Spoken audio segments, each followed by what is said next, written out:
ingin menyambung akan firman Tuhan di dalam Abundant Life, yang mana saya ingin membawakan Lydia memperoleh Abundant Life. Lydia mendapatkan akan berkat yang berlimpah-limpah, mendapatkan hidup berkelimpahan.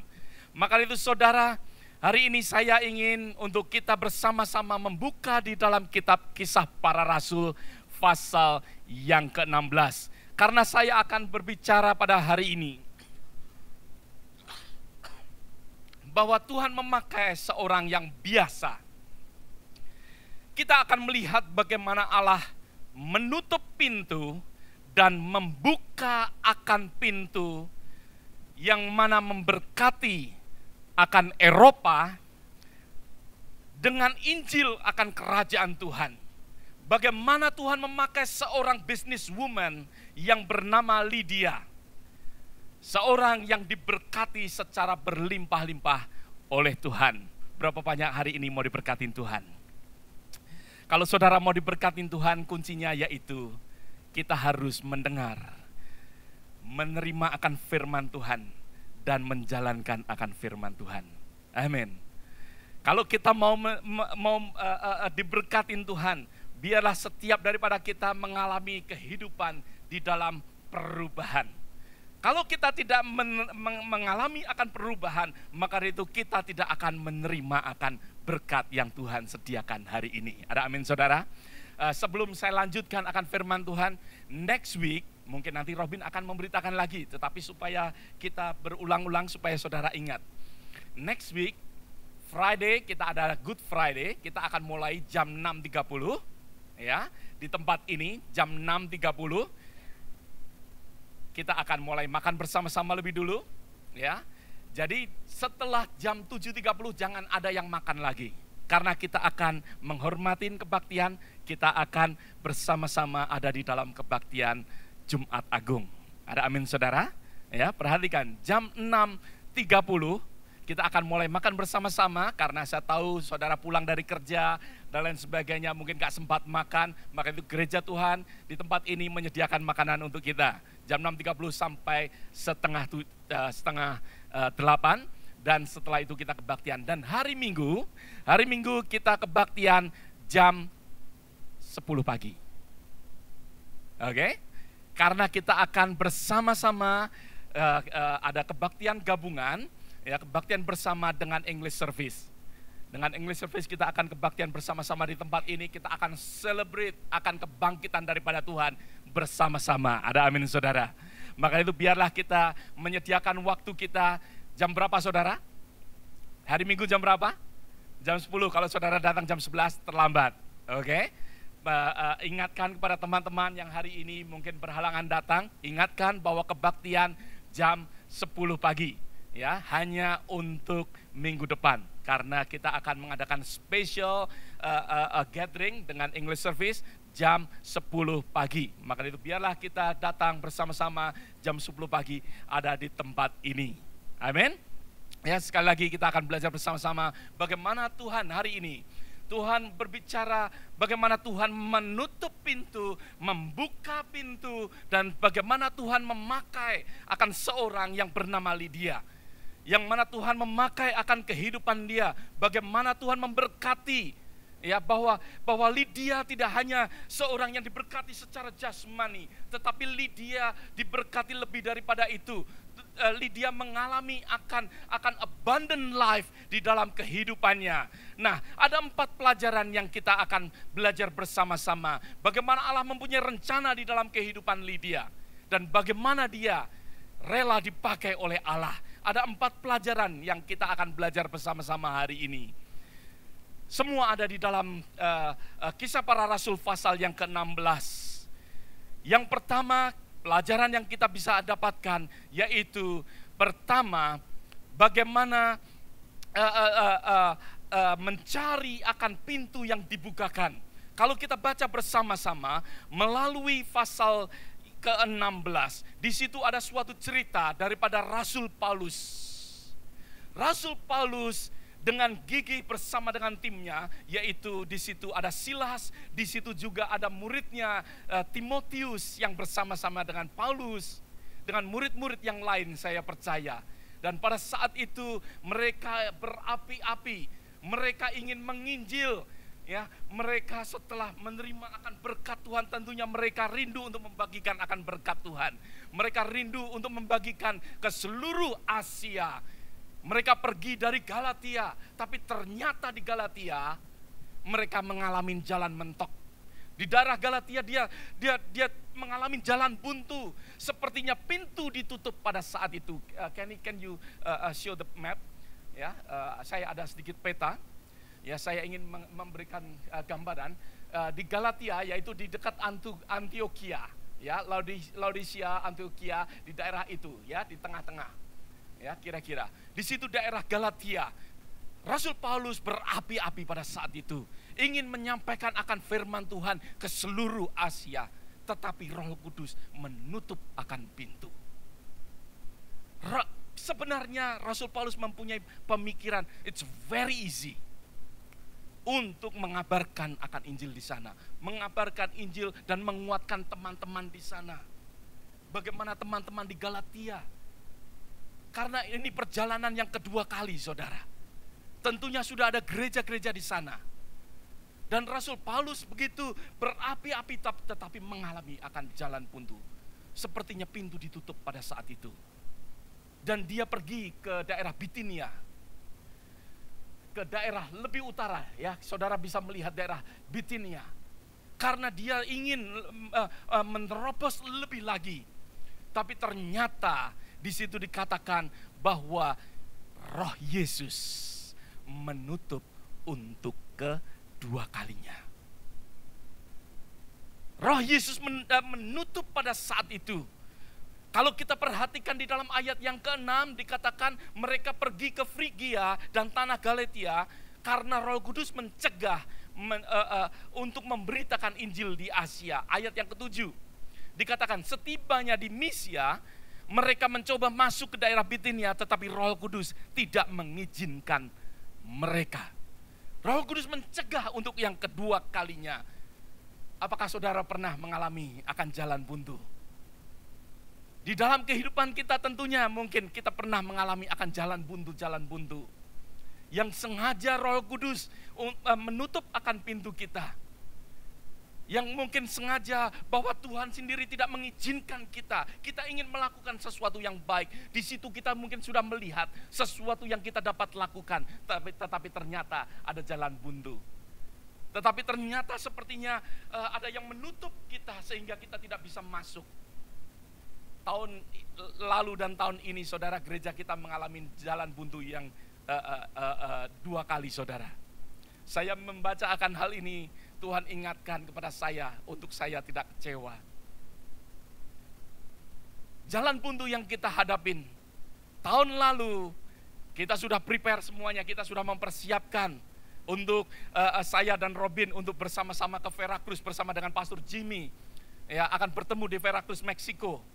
Di situ kita sudah persiapkan bakal ada sekitar 600 orang yang akan datang di dalam seminar Pastor and Leaders. Kita akan memberkati Veracruz. Kita excited pada saat itu.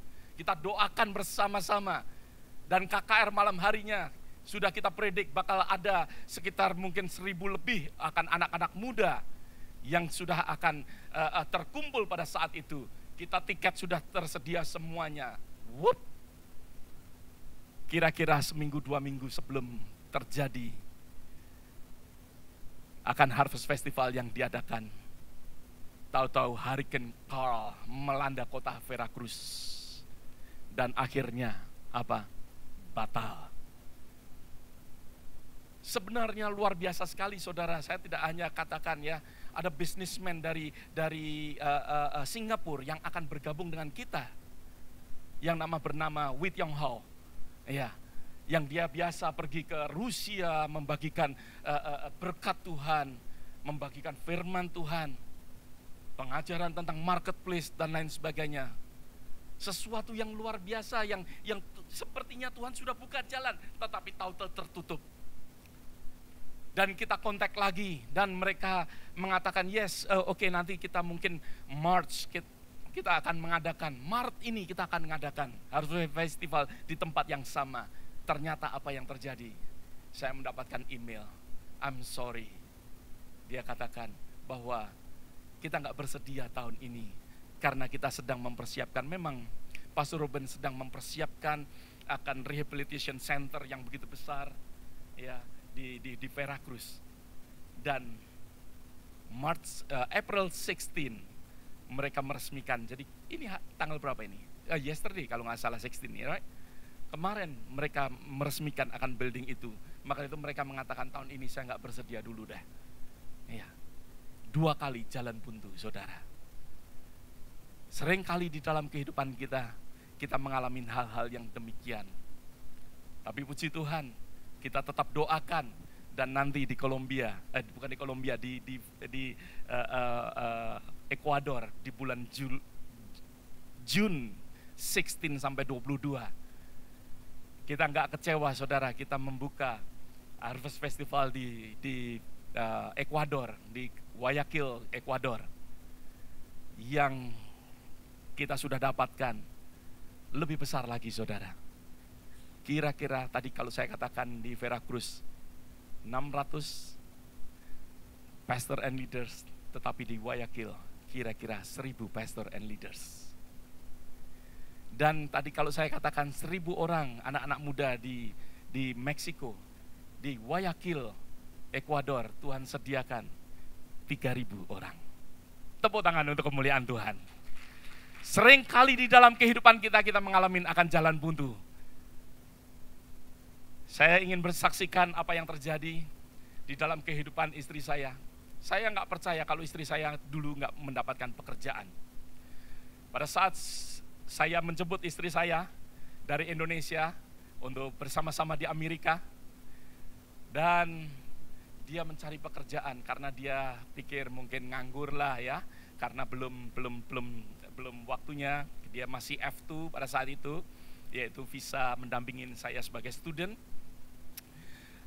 Dia mencari pekerjaan sana sini ya, sampai dia masuk satu restoran ke restoran yang lain. Mau jadi waiter saja nggak bisa, saudara. Ditolak semuanya. Saya nggak percaya makanya itu kalau istri saya nggak dapat pekerjaan, karena banyak sekali teman-teman kita yang justru menjadi reference, menjadi connection untuk mereka di restoran, karena mereka sudah bekerja di restoran itu, tetapi mereka tidak ada satupun yang menerima. Tidak ada satupun. Saya percaya kalau istri saya jadi waiters, restoran itu diberkati. Tetapi tidak ada satupun yang menerima, saudara. Tidak ada satupun yang menerima. Saya sendiri juga surprise. Istri saya juga surprise. Tetapi ternyata apa, saudara? Justru membangkitkan istri saya untuk sekolah lagi, jadi nurse. Yang sampai saat ini di mana dia bekerja. Kadangkala Tuhan menutup pintu. Menutup satu pintu, menutup another pintu, sepertinya kita tidak bisa. Tuhan izinkan kita tidak bisa berjalan melalui pintu-pintu yang tertutup ini. Tuhan tidak mengizinkan. Seringkali di dalam kehidupan saudara dan saya mengalami akan hal-hal yang demikian. Tetapi satu yang kita ingin belajar, bahwa pada saat Tuhan menutup pintu, maka itu yang pertama tadi saya katakan, carilah pintu yang terbuka. Karena tidak ada pintu yang tidak dibukakan oleh Tuhan. Kalau Tuhan menutup pintu karena ada pintu yang dibukakan oleh Tuhan, berapa banyak berkata amin. Tuhan bekerja di dalam kehidupan saudara dan saya. Maka itu di dalam kehidupan ini biarlah kita selalu percaya bahwa Tuhan tidak pernah meninggalkan kita. Meskipun sepertinya kenapa kita sebagai anak Tuhan kok Tuhan menutup pintu? Karena Tuhan mengingini mungkin kita untuk melakukan akan hal yang lain. Karena Tuhan menginginkan kita untuk kita berjalan di dalam rencananya, bukan sesuai dengan pendapat kita, dengan penglihatan kita, tetapi untuk kita bersama-sama berjalan di dalam jalannya Tuhan. Di dalam kitab Wahyu pasal yang ketiga ayat yang ketujuh, katakan apabila ia membuka, tidak ada yang dapat menutup. Ada amin saudara. Perhatikan akan hal ini.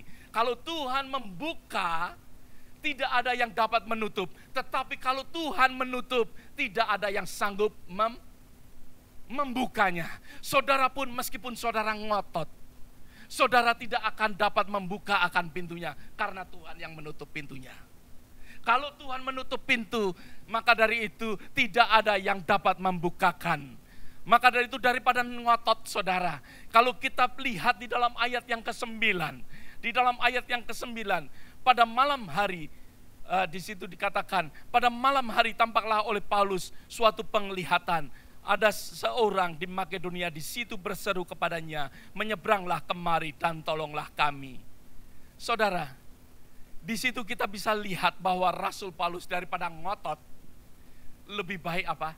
Relax. Daripada tetap terus ngotot dengan Tuhan. Daripada mungkin kita memaksakan Tuhan sesuai dengan kehendak kita. Di sini kita bisa melihat bahwa Rasul Paulus, dia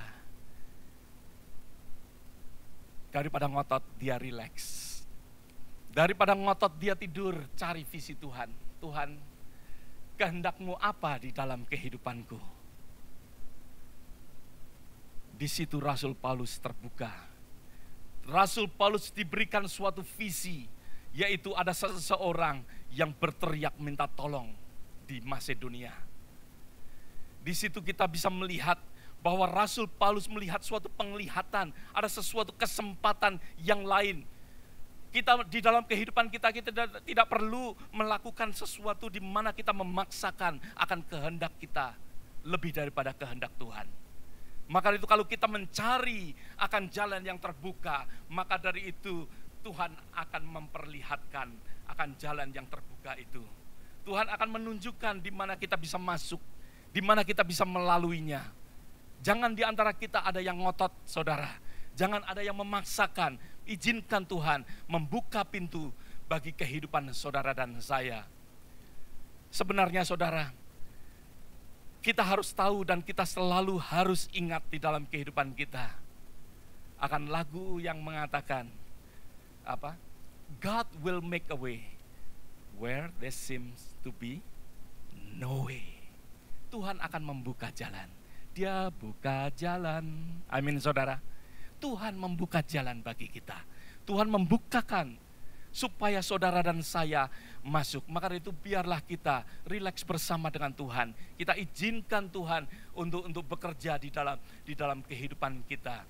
Kalau kita ngotot saudara, seperti kita berjalan di tengah-tengah jalan. Kalau kita berjalan di tengah-tengah jalan, maka dari itu Tuhan tidak dapat bekerja. Tetapi kalau kita mau sejenak menyingkir, Tuhan sendiri yang akan bekerja.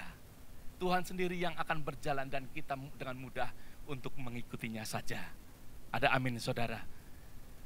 Lebih baik di dalam kehidupan kita.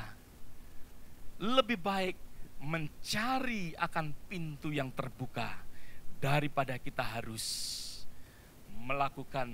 memaksakan akan kehendak kita. Di dalam ayat yang ke-12. Di dalam ayat yang ke-12 dikatakan lalu kami bertolak ke Troas dan langsung berlayar ke Samotrake. Dan keesokan harinya tibalah kami di Neapolis. Di situ Rasul Paulus tidak hanya menerima visi. Sekali lagi perhatikan saudara. Di dalam kehidupan kita, jangan kita hanya sekedar menerima akan visi, tetapi kita harus melakukan akan visi itu. Ada amin. Jangan kita memaksakan, maka dari itu kita harus mencari akan jalan Tuhan. Setelah Tuhan menunjukkan akan jalan Tuhan, maka dari itu kita harus melakukan, pergi, mencari, menuju akan rumah, akan di mana Tuhan tunjukkan, di mana tunjukkan akan visi itu untuk terjadi di dalam kehidupan kita. Sebenarnya saudara, Filipi itu adalah suatu koloni daripada Romawi pada saat itu. Di mana orang-orang di Filipi, banyak sekali orang-orang Romawi yang ada di Filipi. Nah, di situ kalau kita melihat akan secara geografi, memang tidak bagian daripada Italia, tetapi bagian daripada Macedonia, daripada Greece, ya, kalau kita bisa lihat. Nah, disitulah kita bisa memperhatikan bahwa mereka katakan mereka tinggal di situ beberapa hari. Mereka tidak bertemu, saudara. Mereka tidak pergi dan langsung bertemu. Dia katakan di dalam ayat yang ke-13 di situ dikatakan, dari situ kami ke Filipi, kota pertama di Makedonia, dan suatu kota perantauan di Roma. Di kota itu kami tinggal beberapa hari. Saya suka kalau firman Tuhan dituliskan secara lengkap begini. Dikatakan dia tinggal beberapa hari. Saya percaya di dalam beberapa hari itu ada sesuatu struggle. Ada sesuatu struggle dari kehidupan pada para murid-murid Tuhan pada saat itu. Paulus bersama dengan timnya mengalami suatu struggle di mana Tuhan menunjukkan kok tidak bertemu. Mereka nggak menemukan orang yang mencari akan Tuhan, yang berseru kepada Tuhan. Rasul Paulus tidak menemukan. Tetapi mereka tinggal beberapa hari. Beberapa hari berarti kita harus bersabar. Menghadapi jalan buntu, kita mencari jalan yang terbuka. Kita berjalan menuju jalan yang terbuka, meskipun kita belum melihat, tetapi kita harus dihajar oleh Tuhan, yaitu untuk bersabar. Untuk bersabar, waktunya Tuhan bukanlah waktunya kita. Ada amin. Waktu saudara bukan waktunya Tuhan. Jangan kita memaksakan akan Tuhan. Boleh kita meminta kepada Tuhan, tetapi biarlah kita boleh belajar untuk kita menunggu akan waktunya Tuhan. Maka itu mereka menunggu akan waktunya Tuhan. Mereka berjalan. Dikatakan bahkan ya, mereka dikatakan di situ mereka menyusur di dalam ayat yang keberapa itu dikatakan 13, ayat yang ke-13, pada hari Sabat kami keluar ke pintu gerbang kota, kami menyusur tepi sungai dan menemukan tempat sembahyang orang Yahudi yang sudah kami duga ada di situ. Setelah duduk, kami berbicara kepada perempuan-perempuan yang berkumpul di situ. Dikatakan mereka berjalan, mereka mencari. Saudara, sebenarnya kalau kita perhatikan dengan sungguh-sungguh, Rasul Paulus tidak hanya sekedar menunggu. Rasul Paulus tidak hanya sekedar mencari dengan tidak tahu, tetapi dia mengingat akan firman Tuhan. Mereka mengingat akan firman Tuhan. Saudara, akan saya bukakan di dalam kitab Mazmur, Psalm 137, Mazmur 137. Kalau saudara buka bersama-sama, Mazmur 137.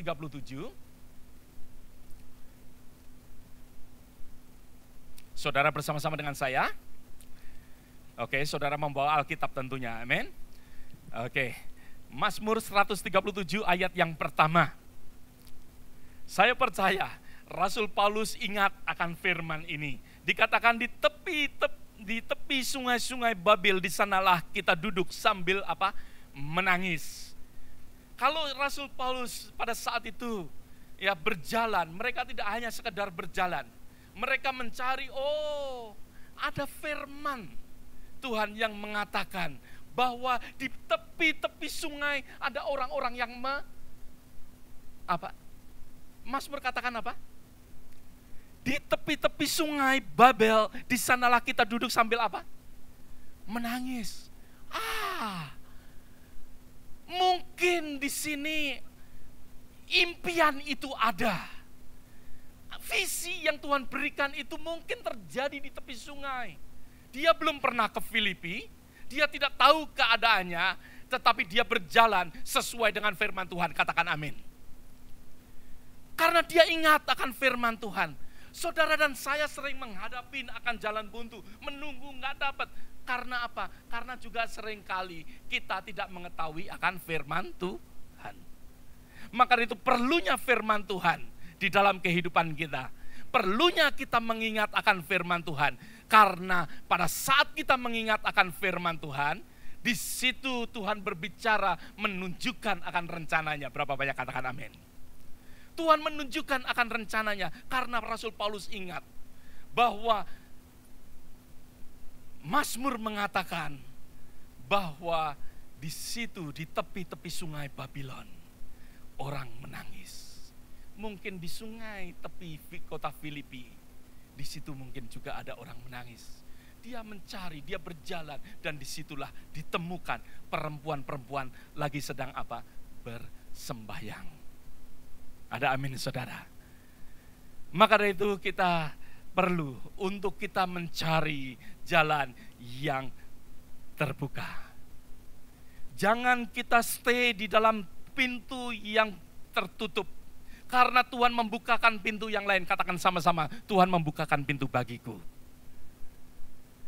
Jangan kita stop di dalam pintu yang buntu. Tuhan ingin membukakan pintu yang lain. Ada amin. Apa pergumulan saudara pada siang hari ini? Saya percaya Tuhan tidak tinggal diam. Tuhan ingin membukakan pintu-pintu bagi saudara. Yang percaya katakan amin. God will make a way. God will make a way. Kita harus yakin akan hal ini. Kita harus percaya akan hal ini. Bahwa Tuhan tidak menyediakan jalan buntu bagi kita. Kalau Tuhan menutup satu pintu, karena Tuhan ingin membukakan pintu yang lain. Sering kali kita tidak tahu akan rencana Tuhan. Tapi biarlah kita mencari jalan di mana Tuhan membukakan untuk kita. Tentunya kita nggak sembarangan ganti satu pindah yang lain. Ya, saya ingin share kepada saudara. Jangan kita mau kepingin dapat pacar satu orang, ya kira-kira enggak, ya pindah yang lain. Nanti setelah pacaran dengan yang satunya, kira-kira bukan ini kok, pindah yang lain. Ya, saya dulu pada saat saya cari pacar, saya gigih saudara. Meskipun nggak bisa ngomong, diem saja di rumah. Sekarang istri saya, ya dulu belum pacar, baru teman, ya. Meskipun ya saudara tahu teman-teman dia banyak sekali, karena dia so friendly, dan juga selain itu teman-teman gerejanya banyak sekali yang datang ke rumahnya. Bayangkan saya seorang STM yang nggak punya teman perempuan dari SD sampai university, kalau saya boleh katakan saya nggak pernah kumpul perempuan, ya. Tapi begitu ketemu, ya saya nggak bisa ngomong, teman-teman yang lain, ya di situ berbicara semuanya. Tapi Tuhan dengan kegigihan saya mendapatkan. Maksud saya, jangan mudah ganti-ganti juga. Maksud saya sharingkan akan hal ini. Maksud saya, kita harus benar-benar cari akan jalan Tuhan. Oke? Kadangkala sepertinya juga jalan buntu, tapi padahal Tuhan ingin menguji kita maybe. Tetapi jangan kita ngotot memaksakan akan kehendak kita.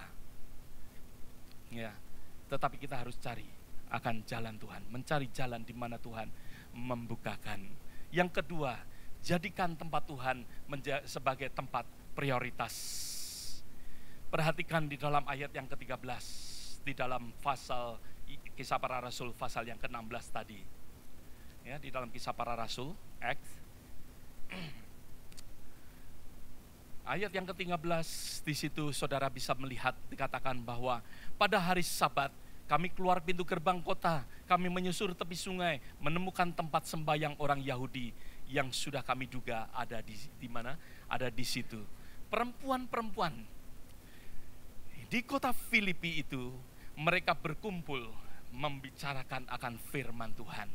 Mereka membaca akan Taurat Tuhan, mereka berdiskusi akan firman Tuhan. Kalau saya katakan tempat ini bukanlah tempat ibadah seperti di mana seperti gereja ataupun sinagog. Karena pada saat itu belum ada sinagog, belum ada tempat ibadah orang Yahudi dikatakan. Tidak ada tempat ibadah pada saat itu. Karena syarat daripada sedikit informasi, karena syarat untuk membuka adanya suatu sinagog ataupun tempat ibadah, itu dibutuhkan 10 laki-laki yang committed. Baru mereka bisa membuka. Tetapi di Filipi tidak ada, saudara. Semua yang committed yaitu perempuan. Semua yang merindukan yaitu semua perempuan, saudara. Tidak ada tempat di situ, tempat ibadah. Mereka hanya, kalau saya boleh katakan, sebagai care group. Hanya sebagai care group ada pada saat itu perempuan